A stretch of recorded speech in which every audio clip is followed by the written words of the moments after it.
Luffy will of course eventually have to defeat IMU, but the big question I still have is how? IMU is this dark god being that even Rocks and Roger and Garp together couldn't handle. How will Luffy bypass all the pesky immortality and all their crazy powers? Well, after digging into it for way too long this week, I think I might have finally found the answer, because the cursed prince of Elbaf, Loki, might be the person who truly holds the secrets. Because by yanking on a snake, that sounded wrong. By destroying the Hellflame Serpent, I think that Loki can negate IMU's powers and help Luffy destroy the world. Now, it's very clear to me that Loki, the Cursed Prince of Elbaf, is gonna have an absolutely massive role in the remaining endgame of the entire story. I mean, quite literally massive. Look at those thighs. You get it. Look at the mural from chapter 1138, right? That guy right there with the spear and the horns, that's just the spitting image of Loki himself. I'm fairly certain personally that it's an ancient giant from Joy Boy's era, not Loki technically. Like, I don't think they were actually predicting the future here. However, I do think whether it's Second World or Third World,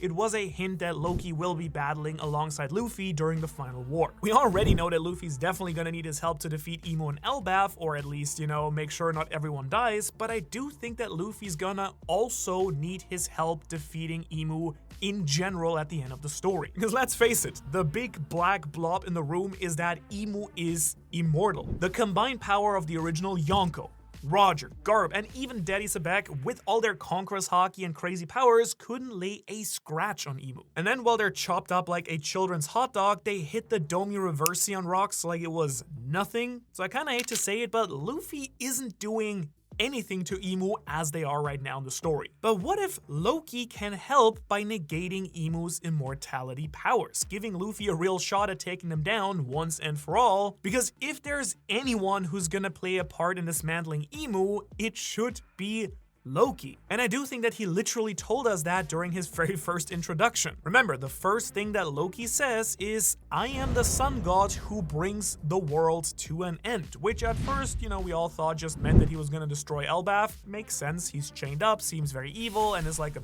good big bad for the entire arc at first, though I will say I think I called that pretty early. But we do know that Loki's a pretty stand-up guy who's just very sadly misunderstood and mistreated. So I kind of question why Oda chose to introduce him in that weird way, except for just dramatic effect, I guess. But now, like, the meaning behind these words has changed real quick with the Roxy Zebek stuff in an instant. Because now IMU has been tied to and has become somewhat synonymous with and is represented as the world by multiple characters, it seems. Zebek, Teach, Dragon during his introduction, and now I also think Loki. I do believe that Loki literally is just saying here, I'm gonna destroy this guy, God, in a more goofy, cryptic way to, kind of like not give it away right away. Since, of course, we don't know that IMU was tied to the world at the start of Elbaf yet. And hey, I'm just gonna say, Loki is really valid for that. I mean, IMU and Loki's stories are already way more intertwined than I really ever expected.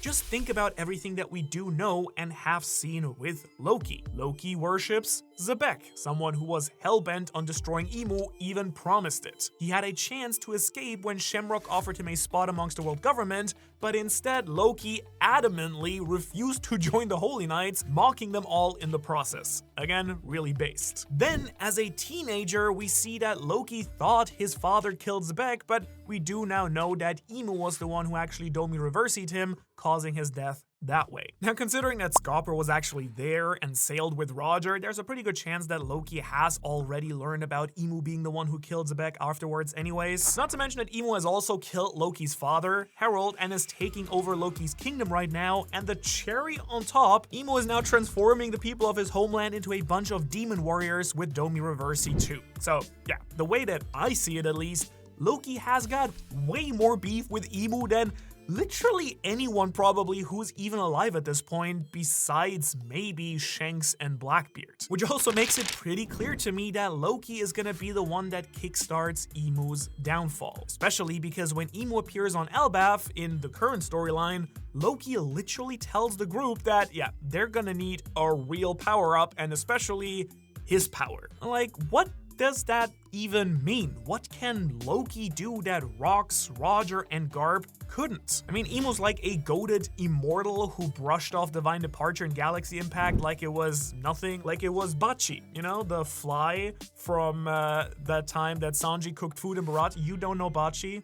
Shame on you. Actually just recently learned about Bachi. Shout out to Bachi, most underrated character in One Piece. Now, I do think that I might have actually cracked Imu's power. I talked about the idea in the last video, and so I'll try and summarize it real quick for you to catch you up to speed, but you should still check it out. It kind of like makes a lot more sense, I think, with all the details, but basically, I do think that Imu draws power directly from the world, and more accurately, the Red Line itself, the only actual real continent. And I do believe that the Red Line is covering or sealing the Hellflame Serpent, you know, the big snake from the mural, Imu's partner in crime from the first One Piece world. At least the Harley text and mural make it seem like Imu and Big Snakes are kind of buddy-buddy, and if you want to learn all about the like metric tons of evidence pointing towards this being the case, again, it's in the previous video, just go check that out later. For now, I wanted to focus on the Red Line's association with a mighty serpent god from Norse mythology, Jormungandr. Jormungandr? I'm sure there's gonna be some Nordic people in the comments who can help us out here, because I think that the world serpent of Norse mythology is absolutely something that Oda is clearly pulling from,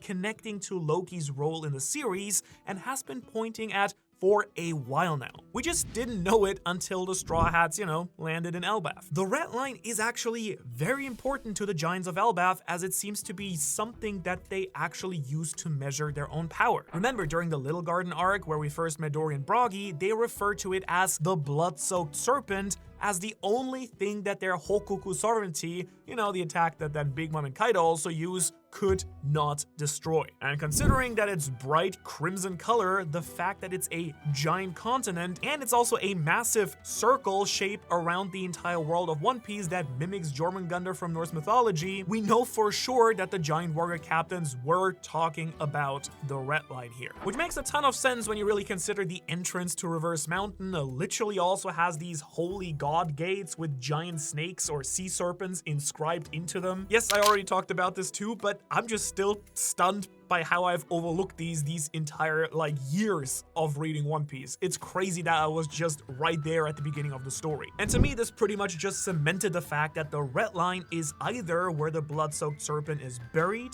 turned to stone, or is just kind of chilling in for now. And I really do think that it's tied to Loki directly more than to anyone else because of a couple of things really. First off, as you know, he was born with his weird special snake eyes. That's like basic levels of foreshadowing. So you're telling me that in the same arc, a massive hell snake is introduced, another character with weird snake eyes also comes into play? Got it, Oda. I'm getting you. Especially considering the patterns of the mural also visually connect that Loki-esque figure here to the Hellflame Serpent with the kind of like zigzag line, right? Oda wants us to tie them together, and so that's what I'm gonna do here. And so since it does really seem like the silly snake Jormungandr is one of the many myths used to create this Hellflame Serpent, what can we gather from the myths and legends about it that Oda seems to be using in the series? It is time to talk about the snake. The world serpent, also known as Jormungandr, is one of Norse mythology's most chilling but fascinating creatures.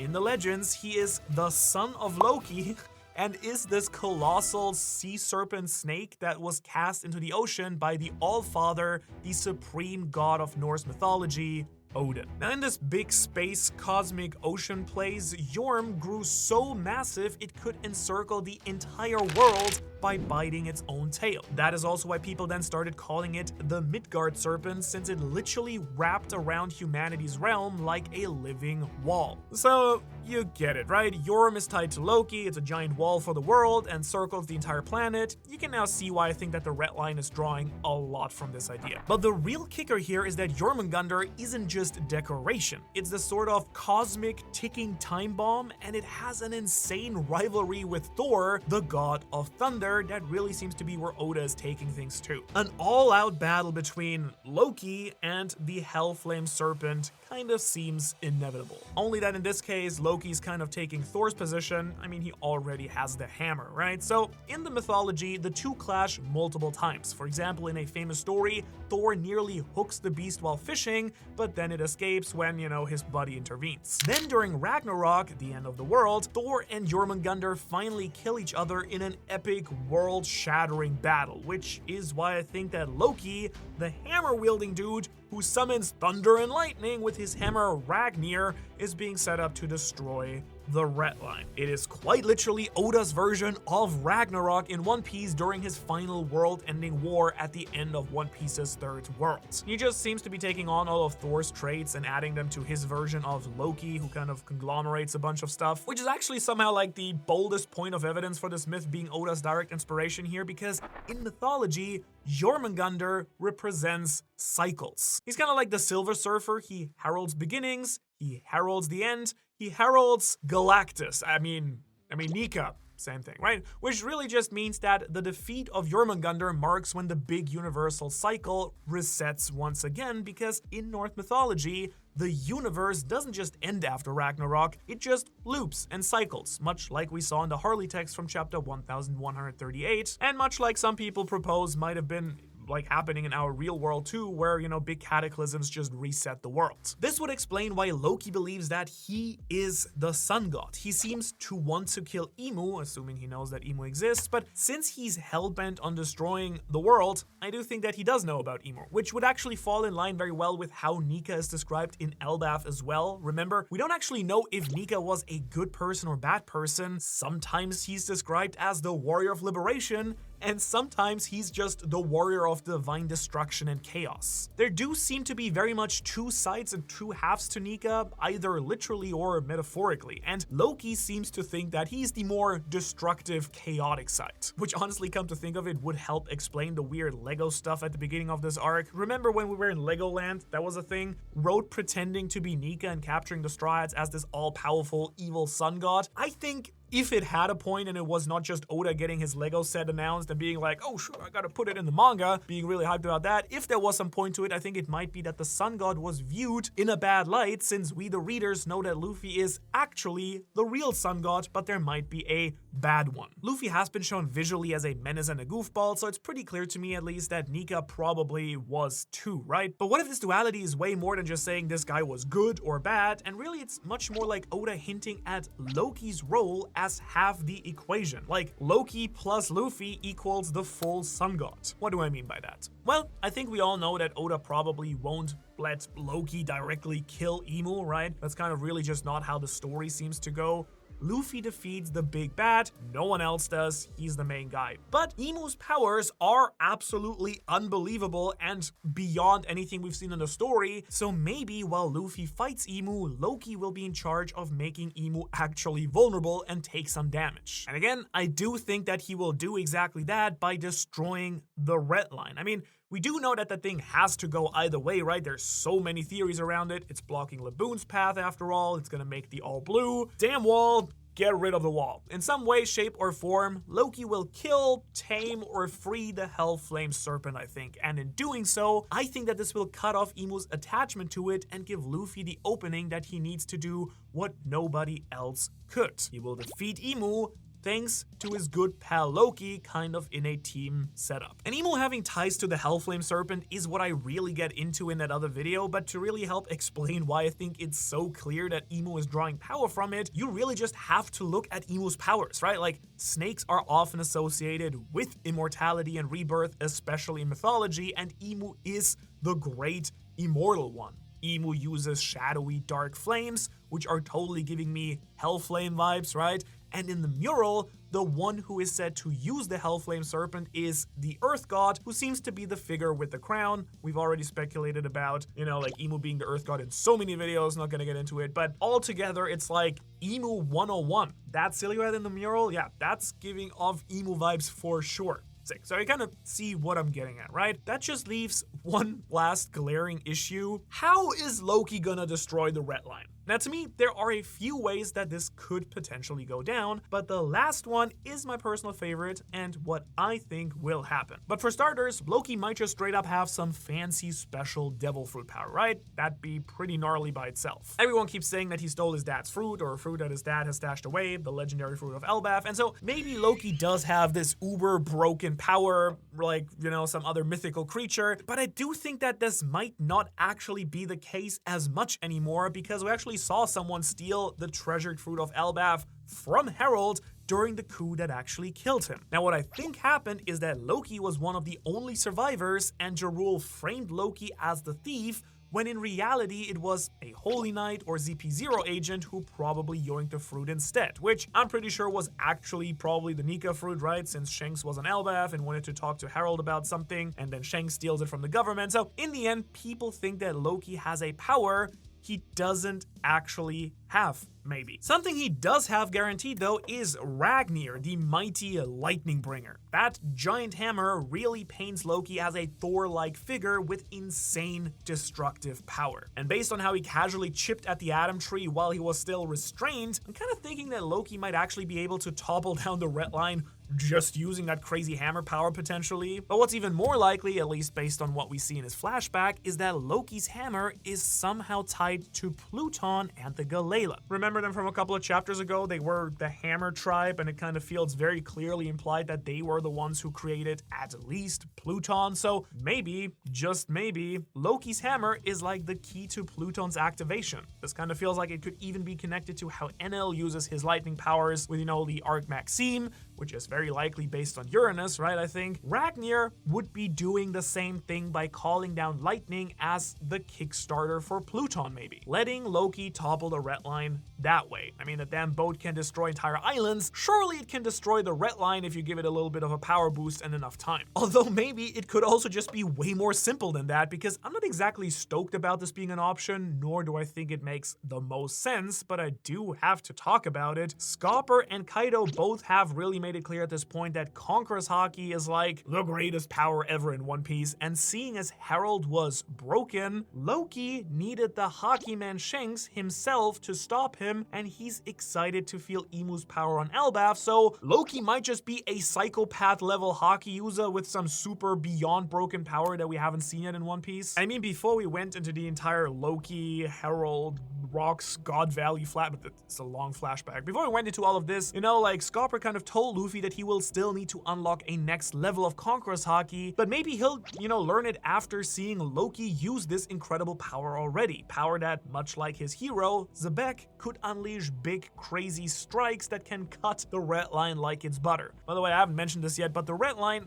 is pretty sturdy. Nothing can scratch it, basically. And you know what else is actually smooth like butter? The silky smooth conversations I have over on my podcast channel, Drink Sake, if you haven't known about this yet. I just had an awesome guest, Rustage, who is super popular in the nerdcore rap genre and famous for his One Piece D&D, and later this week I'll have my good buddy Connor Dog voice actor on, so if you want to see how that conversation goes, and it does get quite intense, then yeah, check out the channel, it's linked in the description below, but do it after the video, right? Because now, onto my favorite option for this, and what I hope will be the secret to taking care of the big old Red Line worm, which is of course Loki's eyes. The dude here was very clearly cursed. Estrid, the worst and hottest MILF in One Piece, by the way, dare I say, was very clear about Loki being messed up, right? But maybe it's actually a blessing in disguise. That seems like some Oda type of thing to do, right? Everyone looks down on you, Loki, your eyes are evil, but then Luffy doesn't care, thinks they're pretty cool, and it's actually revealed that Loki's eyeballs are powerfully linked to the Hellflame Serpent in some very special way. This could explain why the Loki-like figure in the mural has the same textures and patterns, right? It might even be that the Serpent's chosen champion is the one with the weird eyes, and Imu just kind of forcefully took the power of the Hellflame Serpent. I actually think that it could be like a Shirahoshi's Poseidon ability thing, and Loki might actually just have the ability to control the snake. I've secretly been wondering if there has been a secret fourth ancient weapon for quite a while now, since it's a little bit weird that there are 3 ancient weapons but 4 ancient One Piece gods, so maybe the 4th ancient secret weapon is actually the Hellflame Serpent, and Loki will be the person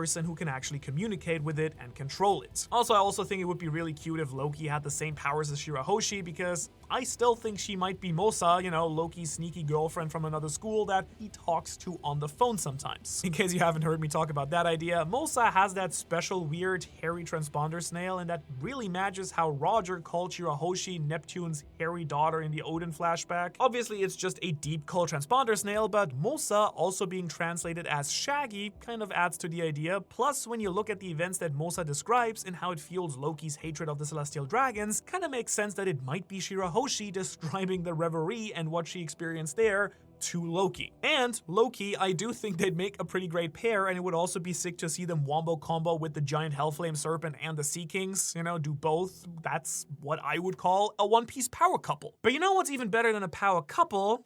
A power quadruple. 4 powerful gods from the ancient ages who settled on the planet with the goal of terraforming it in the ancient past using the ancient weapons. The earliest first world of One Piece is something that we will hopefully keep learning about much more in the context of this, because the Hellflame Serpent is there. But funnily enough, I think I might have actually cracked a lot about it well before we found out about any of the entire 3 world stuff or the mural from chapter 1138. And if you want to know more why I think that the ancient One Piece world had titans and what the gods did, and in general the entire story, you can check out this really big mega theory that I think has aged very well right here. Otherwise, thanks to all the Patreons, and I will see you in the next video. Also, I'm thinking about building a manga shelf, but I'll keep you updated.